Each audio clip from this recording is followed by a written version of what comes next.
UGC के नए 2026 के रूल्स पर आया है सुप्रीम कोर्ट का बड़ा फैसला।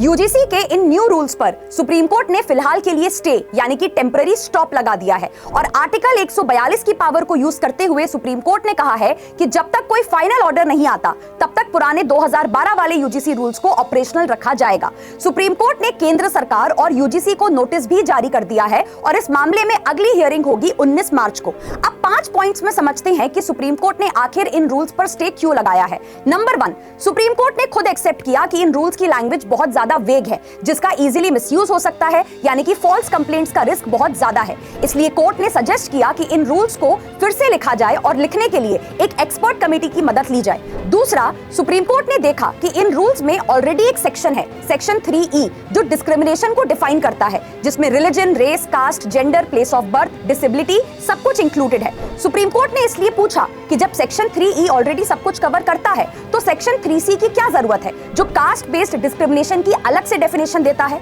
और सेक्शन 3C में से जनरल कैटेगरी के स्टूडेंट्स को बाहर रखना जिससे वो कास्ट बेस्ड डिस्क्रिमिनेशन की कंप्लेंट ही ना कर पाए, ये गलत है। तीसरा, सुप्रीम कोर्ट ये देख के बहुत ज्यादा शॉक हुआ कि इन रूल्स में कहीं भी रैगिंग की बात तो की ही नहीं गई है, जबकि रैगिंग कॉलेजेस और इंस्टीट्यूट्स का सबसे बड़ा प्रॉब्लम है। चौथा, कि इन रूल्स में कई जगह पर कास्ट के बेसिस पर अलग हॉस्टल्स बनाने की बात की गई है, जिसे सीजीआई ने स्ट्रांगली ऑब्जेक्ट किया।